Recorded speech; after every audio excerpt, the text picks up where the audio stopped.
The time is 5 o'clock. Here is the world news at 5. First, the top stories. Ogun LCDA officials yet to be paid salaries months after inauguration. Appeal Court declares Alimodu Sharif authentic PDP national chairman. National Economic Council orders CBN to review its foreign exchange policy.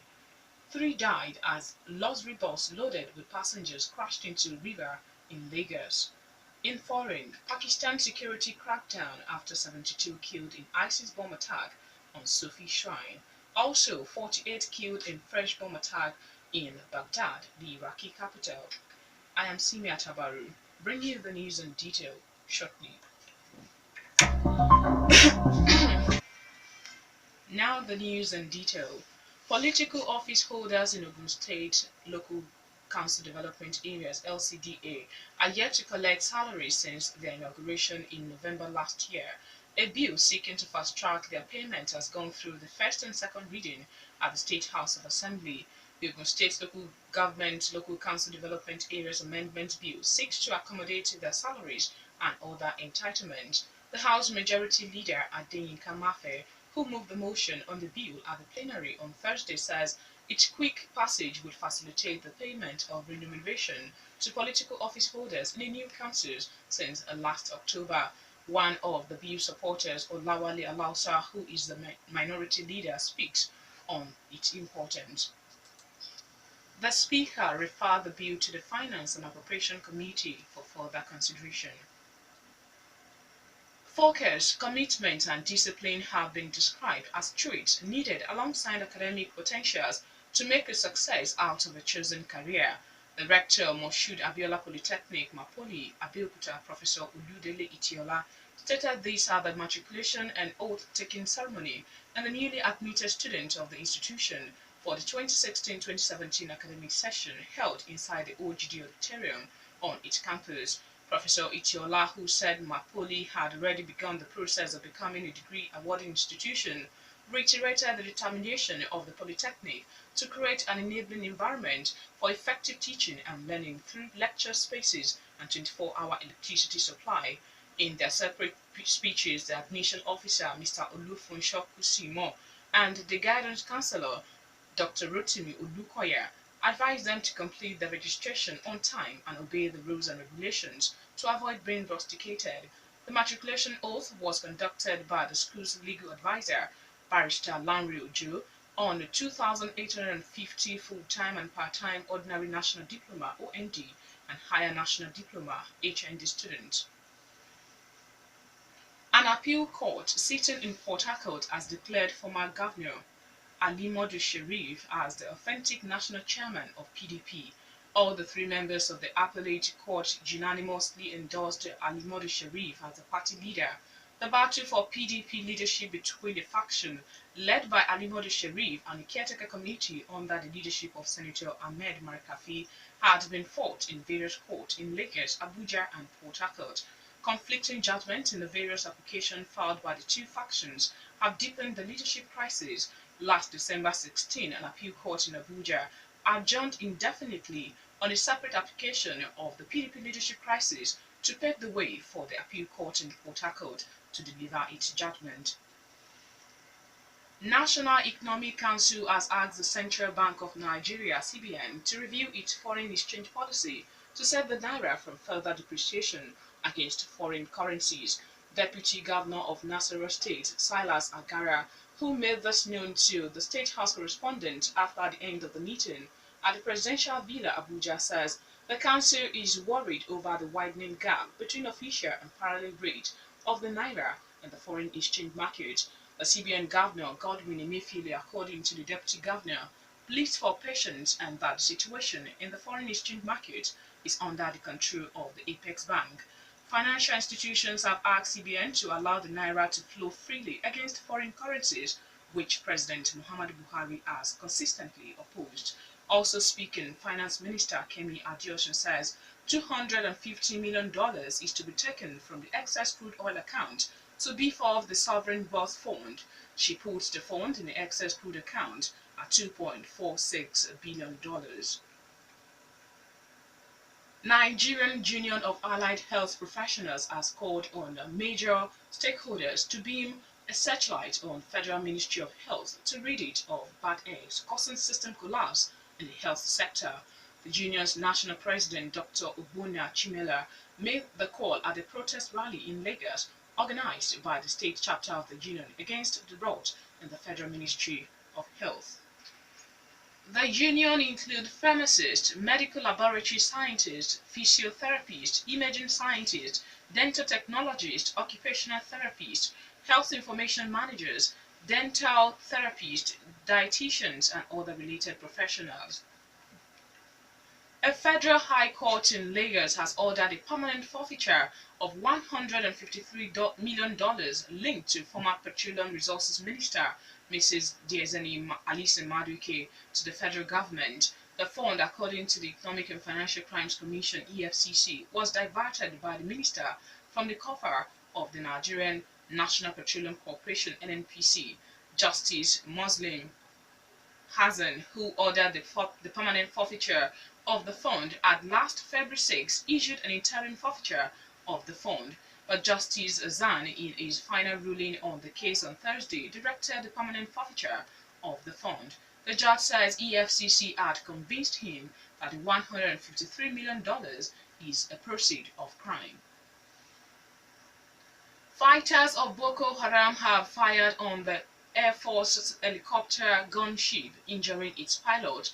The Russian-made M-17 helicopter was conveying medical personnel in the Gwaza area of Borno State when it was attacked by the insurgents. Air Force spokesman, Group Captain Ayodele Famuyiwa, in a statement says the injured pilot flew the helicopter to and from its destination and returned safely to the base. Famuyiwa explains that Air Force fighter planes and helicopter gunships were immediately deployed and neutralized the Boko Haram gunmen, leaving several of them dead. A luxury passenger bus in the fleet of Go Transport has crashed into a river in the Ikorodu axis of Lagos. 3 of the 59 passengers and crew in the bus marked Anambra 368YE died on the spot. The accident occurred at Owode near mile 12 in the early hours of Friday as the bus was on its way from Aba in Abia State of Mazamaza near mile 2. The Southwest spokesman of the National Emergency Management Agency, Ibrahim Fariloye, confirmed that 48 people were rescued, while 3 others, including the driver, were recovered dead. Also, spokesman of the Lagos State Emergency Management Agency, LASEMA, Kehinde Adebayo, says 23 were injured and treated on the spot. Listening to the world news at 5 from Rock City 101.9 FM. Up next, we bring you foreign, business, and sport news. Please stay with us. Pakistan says dozens of militants have been killed in a security crackdown following Thursday's attack on a shrine that left at least 72 people dead. Some 18 militants were killed in southern Sindh province, where the Sufi shrine is located, and another 13 in the northwest. A suicide bomber blew himself up among devotees at the Sufi shrine at the town of Sewan in the latest bombings by the Islamic State. Funeral for victims are taking place on Friday, and the same provincial government has announced 3 days of mourning. The paramilitary rangers said they had targeted militants overnight in Sindh, while police said further raids were carried out in Khyber in the northwest. 48 people have been killed in Baghdad in the third blast in the Iraqi capital in 3 days. A car packed with explosives blew up near car dealerships in the Shia area of Bayar in the south of the city. More than 50 people were injured. The Islamic State IS group claimed the attack, saying it targeted a gathering of Shias. At least 24 people were killed in other attacks on Tuesday and Wednesday. Baghdad saw a wave of deadly suicide attacks by IS in the first few days of 2017, but the number had dropped until recently. Security forces said the bomb was detonated in a busy street and was the deadliest attack in Baghdad for several months. In business, The Nigerian Incentive-Based Risk Sharing for Agricultural Lending (NESA) and the Nigerian Railway Corporation (NRC) have unfolded a scheme to reduce the cost of transporting grains by over 20% from the north to the southern part of the country. NESA's Managing Director Aliyu Abati Abdulhamed made this known in Funtua, Katsina State shortly after a consignment of 800 metric tons of soya beans left Funtua by rail for Apapa Port in Lagos to formally launch the scheme. Abdulhamed commended the Railway Corporation's commitment to the scheme, which, according to him, is designed to enhance the income of smallholder farmers, boost export, and conserve the foreign exchange. Railway Corporation Chairman Engineer Usman Abubakar commended the NESA for accepting to play the critical role of facilitating bank financing of logistical elements needed for the smooth operations of the scheme.